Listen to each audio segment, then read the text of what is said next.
Welcome, everyone. This is Coaching in Session. My name is Michael Rearden, and I will be your mindset coach today. And today, we're going to be talking about pet grief with a pet grief coach. If you don't have a pet, I still want you to tune in, stay around, and learn about the aspects that we're going to be talking about in today's episode. Because you might not have a pet today. You might maybe have one down the road. Maybe you're a person that just does not like pets, and you say, I'll never have a pet. Maybe one day you are down and out. I see this quite often with individuals who have found themselves in a situation where they don't have a home to call home.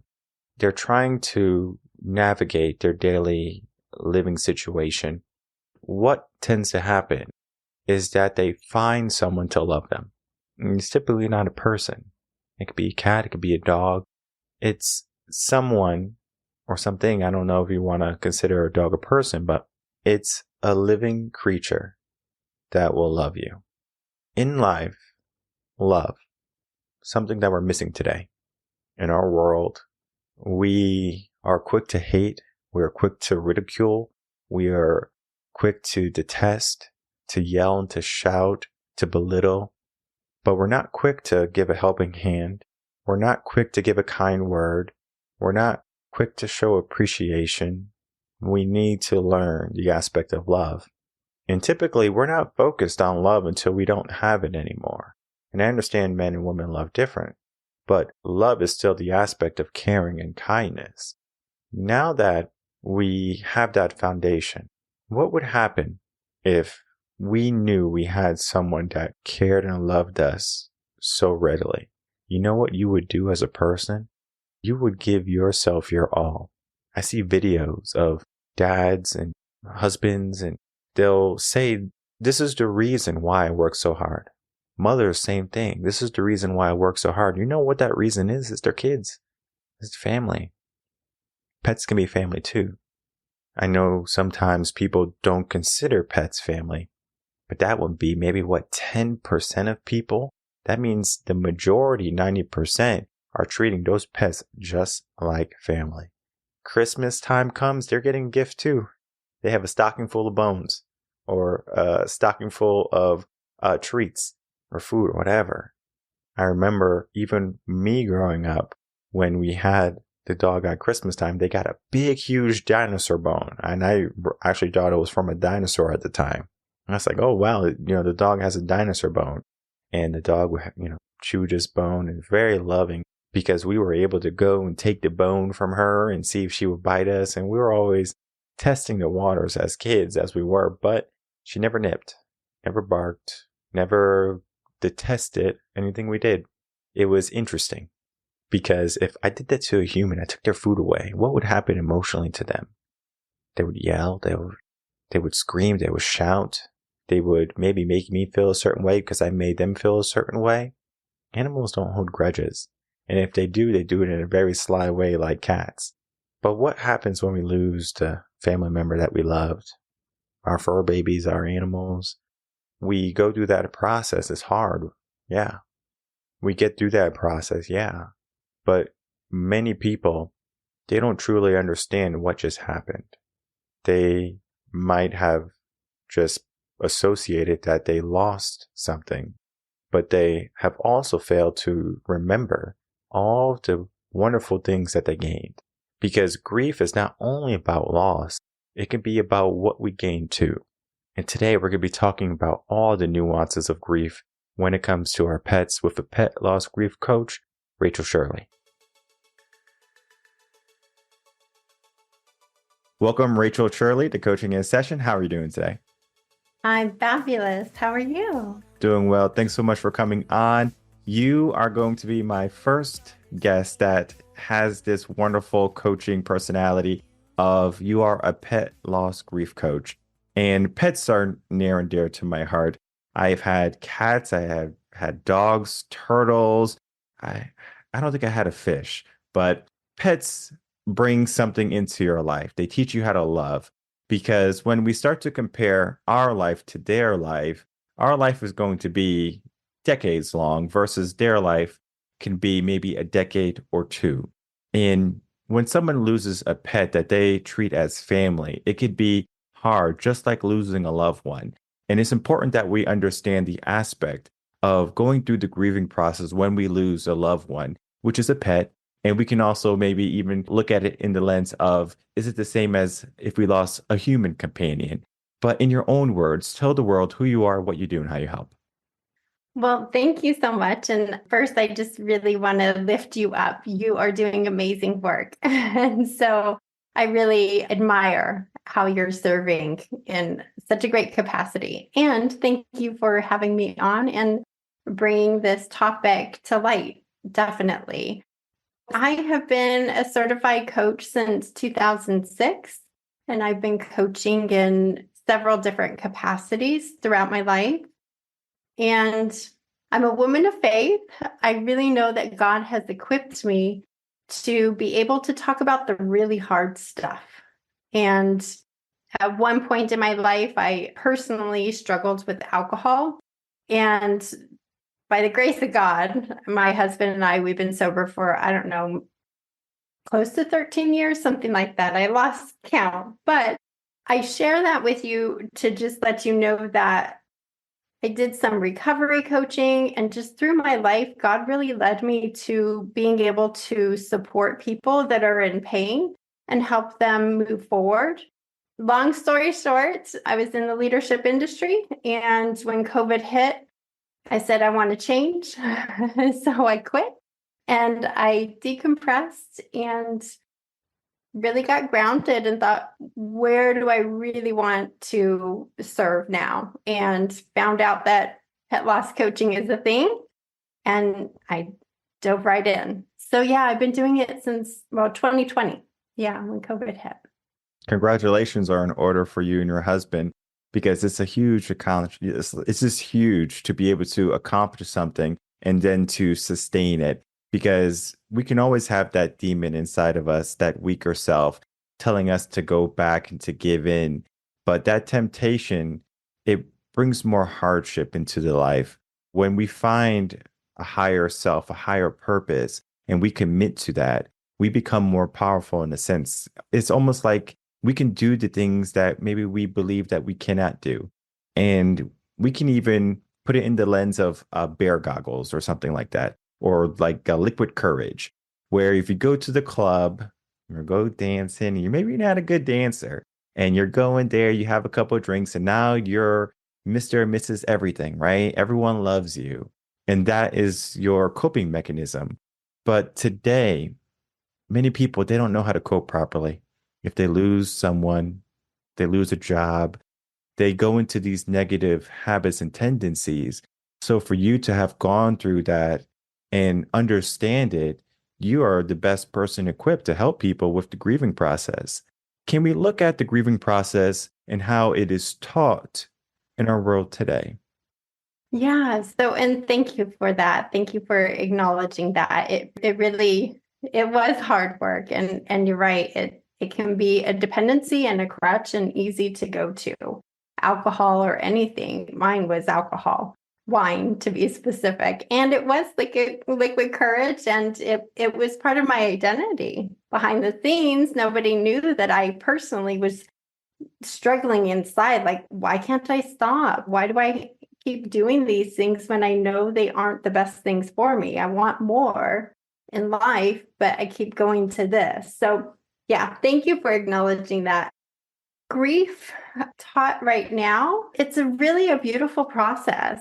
And I use that word to just really illustrate and illuminate that I believe that when loss happens, we can't control it. It's kind of that serenity prayer, control what I can and give light to what I can't control. And in grief, there's this beautiful thing that can happen where we can choose to stay in bondage because sometimes it gets comfortable there. And we can also have a choice to propel ourselves out of it. The grief process is very natural, it's normal, it's very important.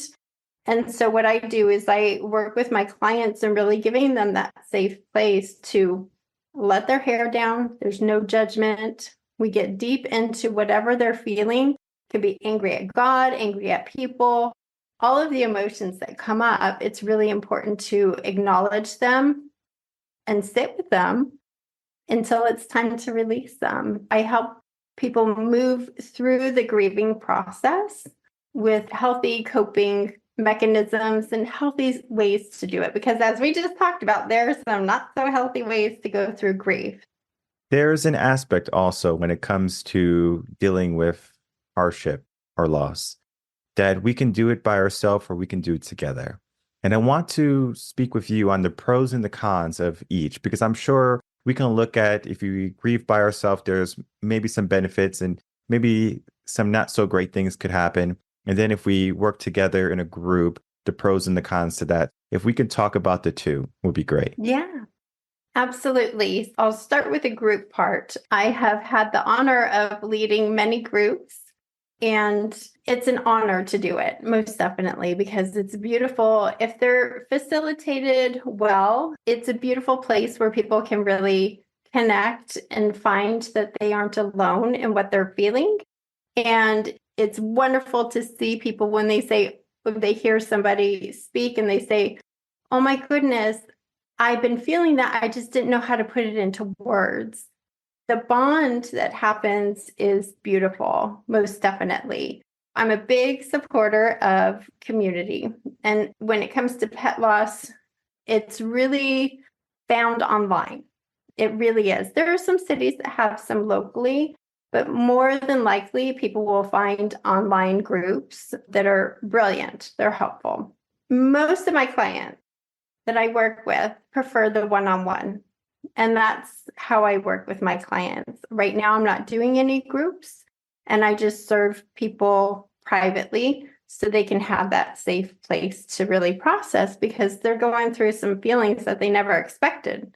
And sometimes those feelings are, the loss is so deep that they didn't realize how it would truly, truly affect them. And so we just sit in that and help them move forward to really understand that it's okay, the value of the relationship that they lost, and how they can turn it and pay it forward, and some legacy work too. Long story in there is groups are amazing. They are really, really helpful. Sometimes they can be toxic. And when I share that, it's because sometimes there's a dependency there. And sometimes it's more of a just tell the story instead of kind of let's tell the story, let's talk about it, and let's find some solutions, right? Because that's what we're here to do. Groups are great, and the private is beautiful too. When people isolate, that's the danger zone. And isolation definitely happens, as you know, in grief, whether you lose a job, lose a relationship, any type of loss. That's what happens. We want to go and isolate. I'm definitely going to dig deep in that isolate, but just a moment. Because I remember, I guess it was like I was in fourth or fifth grade or something. And I remember I came home from school and my mom was on the sofa. She was crying. And I was like, "Why are you crying?" And she had took the dog to the vet, and the dog was only like 2.5 years old. But the dog had throat cancer, so she had to be put down. And then I remember we had just got back from the corner store. I had a bag of Doritos. It was the sweet chili ones, the purple bag. I remember, just getting the news. I went upstairs. I was just crying. I threw the bag. I didn't even want the chips. And I love those chips. And my sister went to her room. I went to my room, and we were just separated. It was one of probably the first moments in my life where I had to deal with grief. And it wasn't necessarily, my mom coaching me through it or my dad, coaching me through it. It was just, they were there and they might have said, "We'll make sure the last moments are good. We got her a steak, hanged out with her, took a bunch of pictures." But then that was the process. And then eventually time, went on. But when we start to look at it in the lens of we only deal with grief when it's presented to us rather than being prepared for it when it comes, because we might know that a pet is going to be leaving us soon or a family member. They are not able to walk. they are not able to go to the bathroom where they're supposed to, they can't see well, we know they're declining. And it's only a matter of time. We can prepare then, but then sometimes we're in denial. And that's when we begin to isolate our emotions and the idea of separating from the pet that we have raised and loved. Absolutely. And I love how you shared that. And I'm so grateful that your mom did cry because I coach people, parents especially, that are concerned about the kids, right? And I just share with them, this is your chance to model how to grieve. There's a purpose behind this too. And I love how your mom did show her emotion because some people just won't. And I'm sorry for your loss. I know it's difficult as a kid to understand what just happened, for sure. The anticipatory grief, when we anticipate and we know that a death or a loss is coming, our mind can play some tricks on us and we can get into our own pity party, right? My husband and I, we say pity party for one, and that's okay sometimes. And then there's times where it's just this honest conversation with ourselves saying, I know this is going to happen. How can I equip myself? Just like you're saying, how can I equip myself to make this journey one with healthy choices that I can make into a habit? So I know when grief comes, it's going to be a familiar friend. Sounds funny, but it really is. It's like, you know how it is when we can avoid things. Avoidance doesn't work. It brings more resistance. But when we actually look and allow ourselves to feel the anticipatory grief, then we aren't so much inclined to separate. And then there's one other point to that. I think it really is about the honesty, right? It's just getting really, really honest and saying, this means a lot to me and my world is about to change. And either I can just go and isolate and separate and be in denial, or I can face it and equip myself to really thrive during this time, that I can turn around and help somebody else down the road. So I think those are the points to really look at when somebody has anticipatory grief. When we look at grief, you working with it and working with individuals, I want to know, does it come in different shapes and sizes? Because we have this anticipation of something that's going to happen, right? Our pet is going to be leaving us, loved one. And we also have the aspect of something sudden happening where we have to deal with the grief. Let's say one of my dogs early on also, it was my first dog. Her name was Leisha. She ran into the street. Luckily, she just like broke her leg. Wasn't like deaf, but it has happened quite often where a pet is just rambunctious, the owner loses control, and then it happens so suddenly. Where is that grief different than something that we were able to anticipate, maybe even ruminate on because it happens so suddenly? Is there a difference or is still the same process? It's a great question. I would say that all of the grief has similarities and differences, for sure.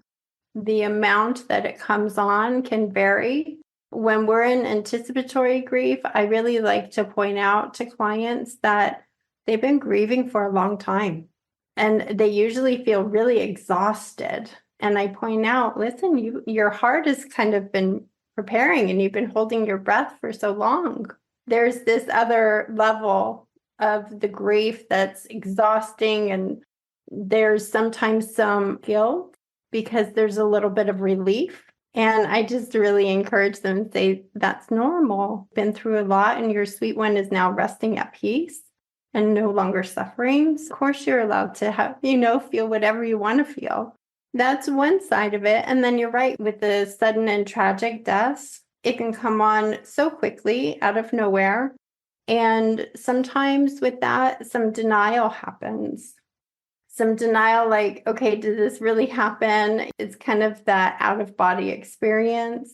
And it's just really comforting. And so helpful to know that people aren't alone in this type of grief and that unfortunately it happens all the time.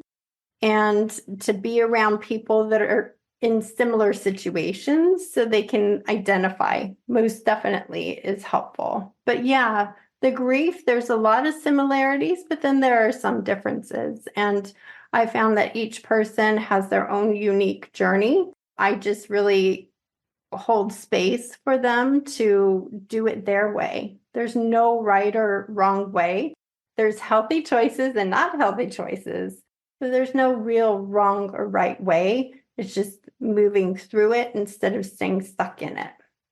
Is there a time limit for grief? Great question. There's not.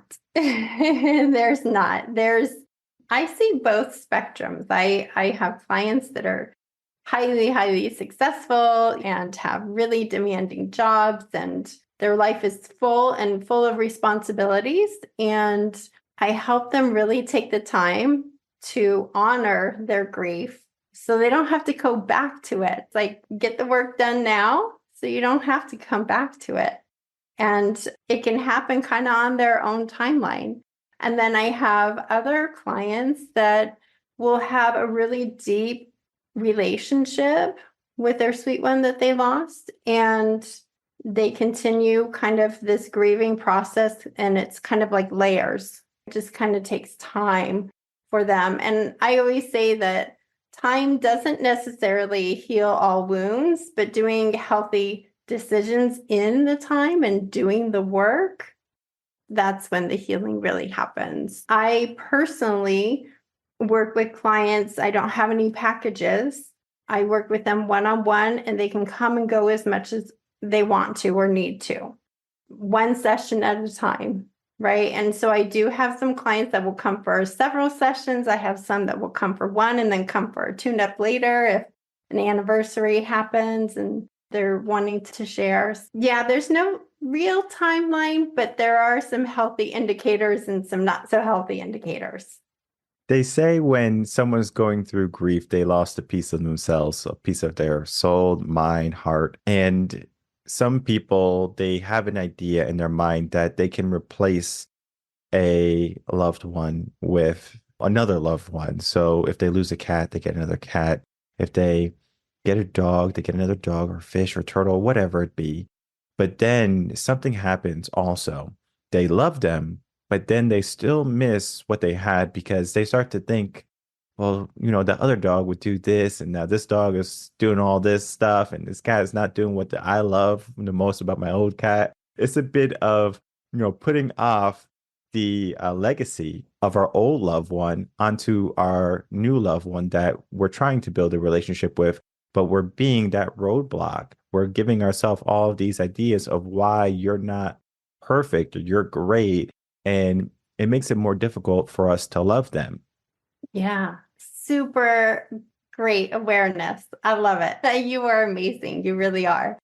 Yes. I mean, I can give you an example, a personal example. So my husband and I, we have boxers. Those are our children. My husband has a beautiful daughter who's in her 20s, but we don't have any skin children, flesh children, right? We have our fur babies. And one of our boxers passed suddenly, Winston, and I was waiting. I would have probably, because we had Spencer who grew up with Winston. Spencer was grieving. I was grieving myself. I was grieving for Spencer. And I waited about 6 months. My husband and I lived in Florida at the time, and it was hurricane season. And my husband was away working. I couldn't do it by myself, having a puppy. So 6 months went by, and we decided, okay, we're going to get one. His name is Charlie. Got him at 9 weeks old. And yeah, comparison happens. It does. It's just a natural thing, right? It's really, I would say, oh my gosh, what did we get into? Did I make the right decision? And all of those things that we think about, which are okay. Here's what I've come to realize. Number one, baby Charlie turned into an amazing dog. I love him for who he is. And it was a good mirror and lesson to life in general, right? Just like you mentioned in the opening, that they're kind of mirrors And it's a beautiful way to live. They live in the moment. It was really a conscious choice to honor who he is and allow him to be him. And it's funny because I see some things that Winston would do in him. So I'm like, Winston, are you in there? Ear will perk a certain way, or his eyes will look a certain way. I'm like, Winston used to do that. Funny how it all works out, for sure. I know that the replacement thing is a big issue, meaning it's a big topic and it's an important one. The replacing part, I believe we never replace. It's bringing a new love into the home and opening our heart to exploring and having another relationship, even though we miss our sweet one that just passed. And I'll tell you, I'm personally going through anticipatory grief because Spencer is now kind of on a decline. He's the love of my life. I don't think I'll ever have a dog like him. And that's okay. So I know it's going to hit me really, really hard. And I know that God designed us to nurture. It's my big belief that we are here to love many. Just like you said, we live longer than they do. They're God's creatures and we're called to take care of them. And they bring us so much joy. I think having them short amount of time means that we can do their legacy and have others in our lives and really enjoy life with them and take care of them.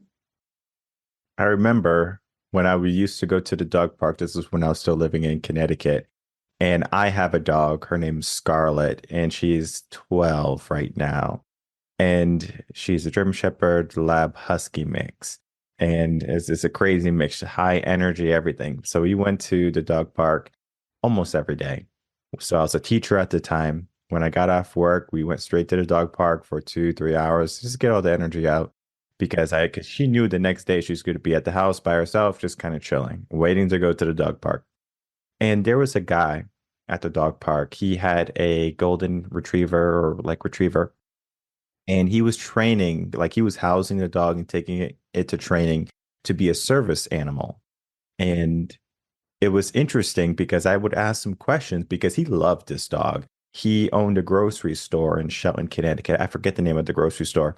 And he would do this, every 3 years, get a new dog and train it to be a service animal. If the dog didn't pass, he had first dibs to take the dog in, of course, but all his dogs have passed at that time. And I asked him, I said, isn't it hard to get rid of your dog because you had this dog for 3 years while the dog was a puppy, taking it to training, and the dog's in the store and it's greeting all the customers, and like, won't you miss that?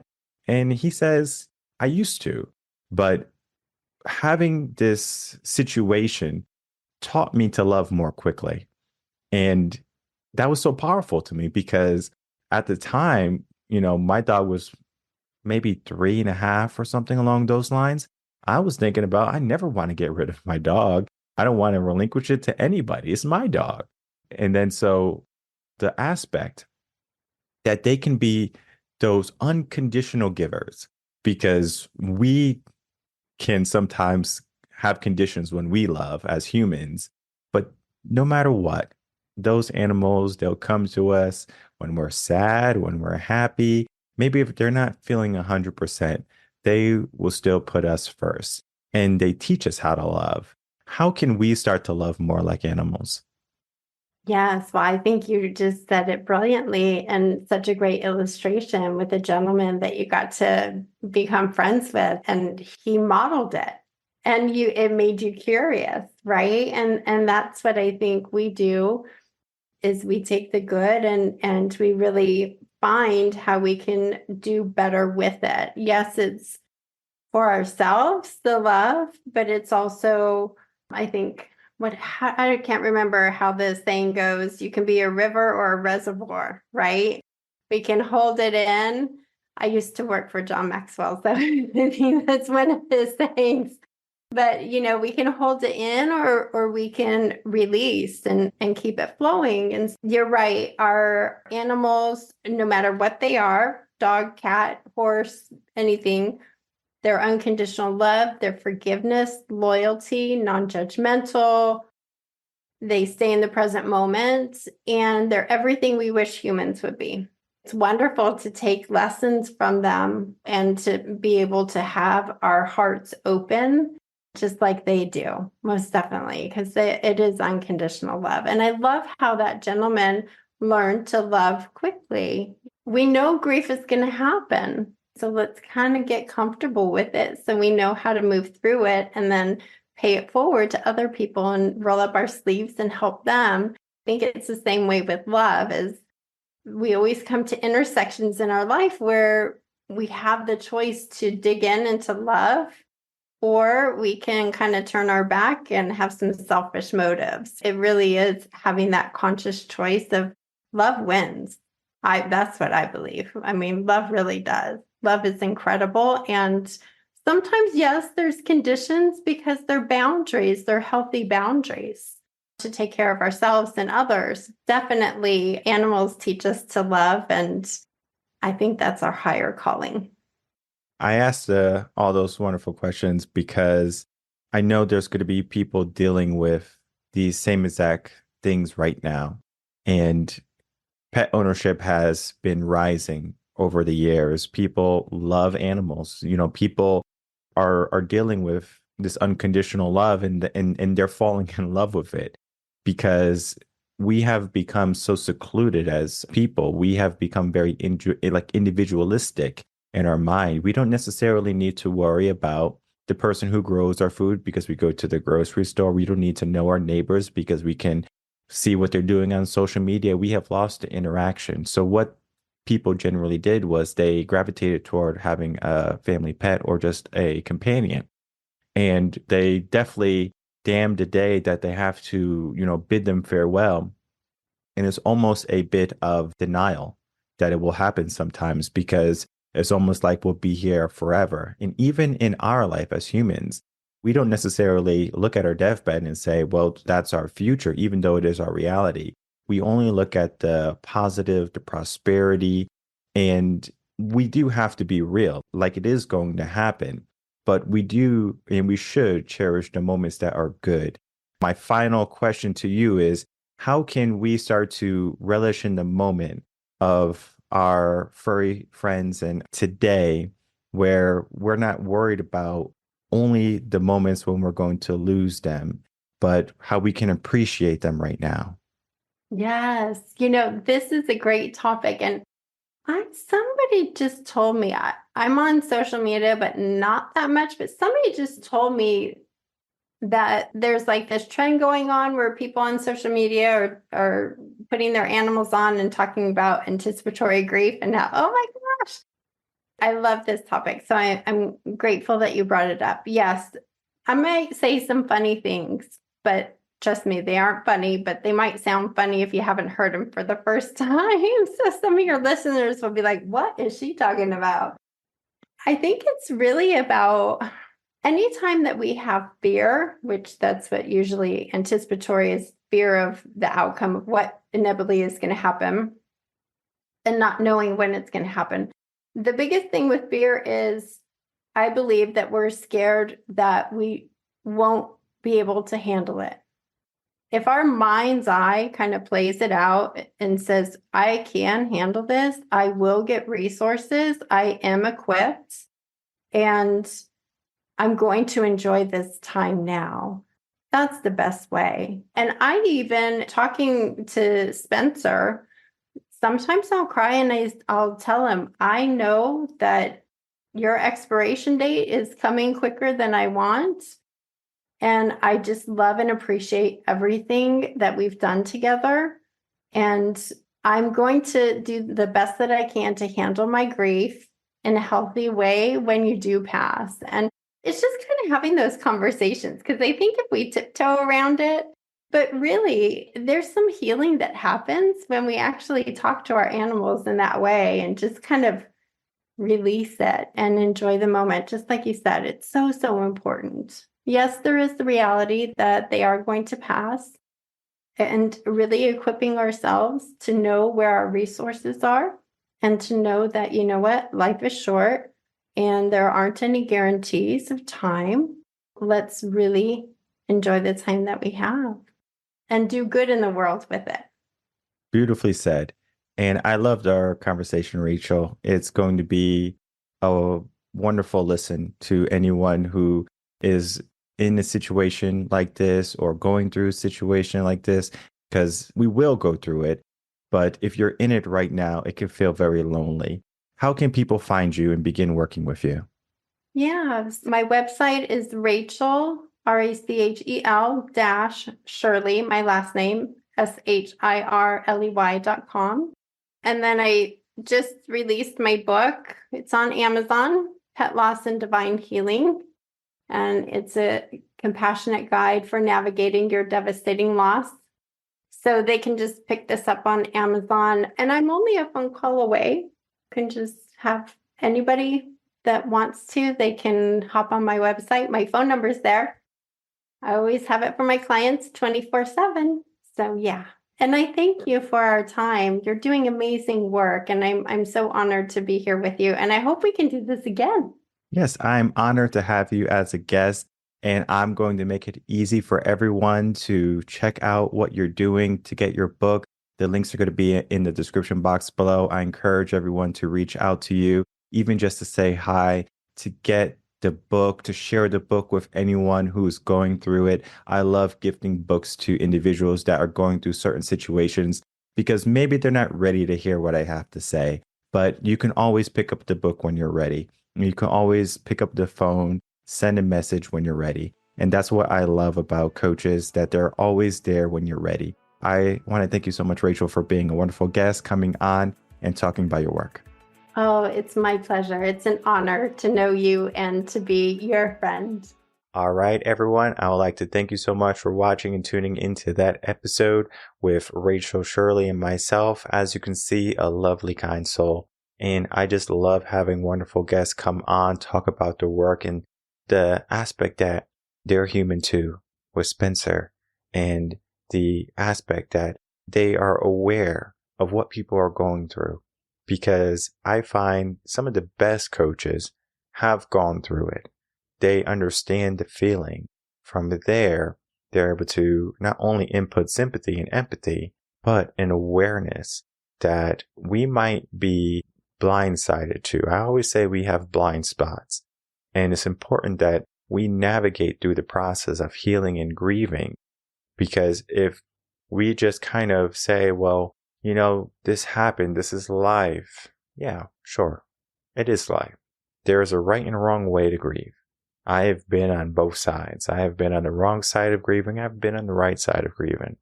What I can tell you is going alone, like just by yourself in your room, just hitting the wall, hitting the brakes, stopping, that's not a good thing. I'm not saying that you can't have some seclusion when you're going through it, but you should lean on individuals, lean on people. And I understand sometimes having friends or family and then showing emotion to them can be daunting because you don't know how they're going to react, because they might see you as this individual who's strong and powerful and maybe stoic. But what do we do when we need help?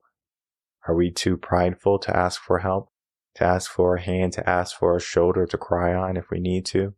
We have separated ourselves from our emotions in a sense, instead of understanding them and working through them. We just can't keep hiding things away, hiding the hard moments in our life, the scary moments in our life. And I have found that coaching is powerful because you have an individual that you might know, that you might have worked with before, but it's a new person, a person who's not going to necessarily judge you because you're going through it. It's a person that wants to help you, a person that wants to see you get better, see you get healed. And we will all go through grief in our life. We might feel it a bit differently. Some people are going to be more emotional. Some people are going to be attached from their emotions. So if they lose a loved one, a family member, a pet, whatever, you are going to be going through it differently.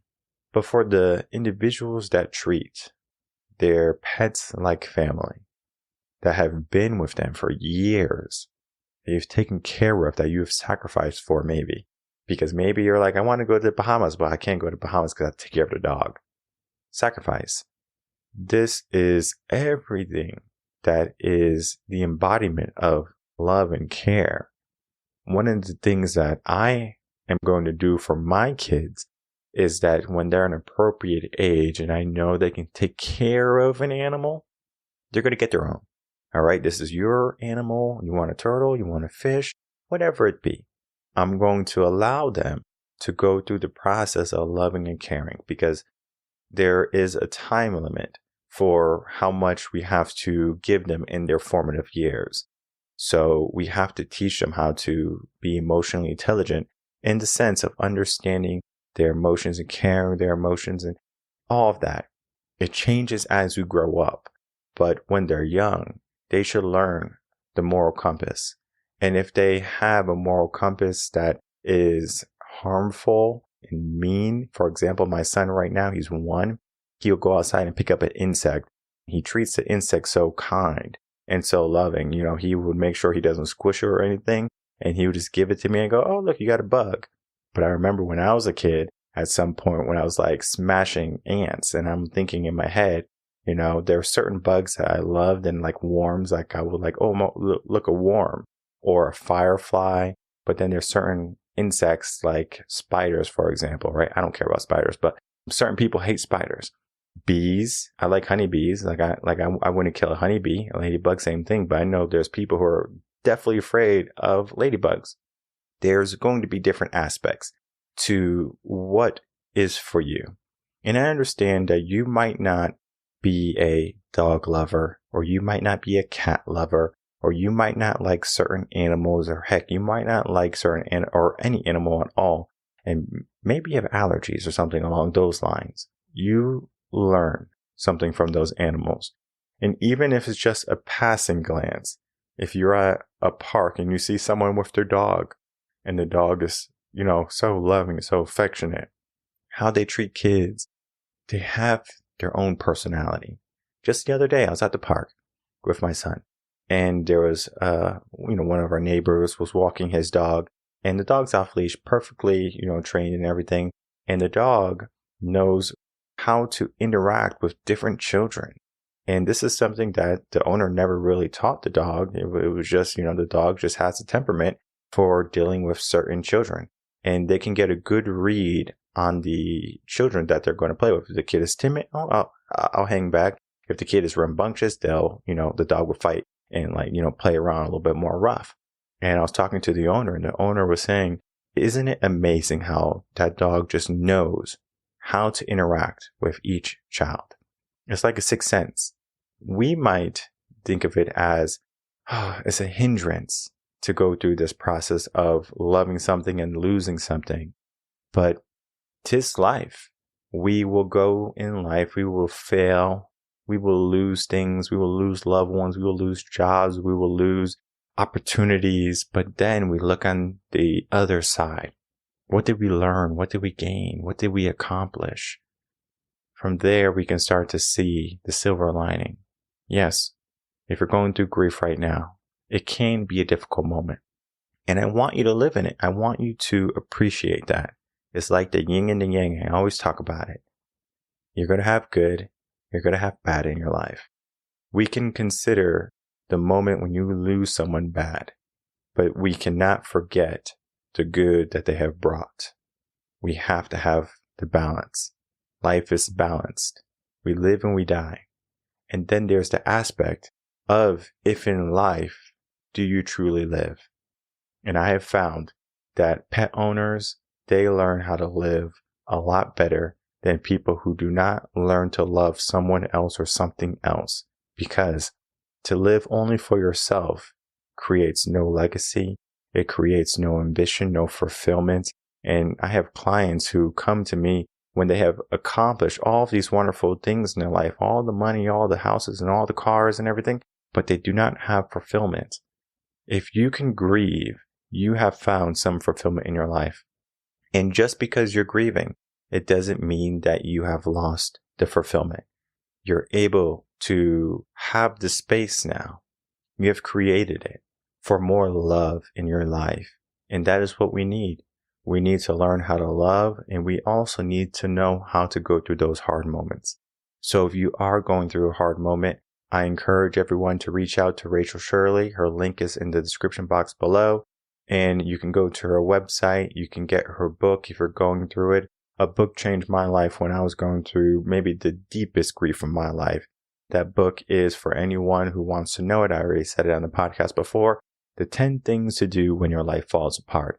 Now, this is for like human loss and grief, but we do have to be able to look at grief can come in different shapes and sizes.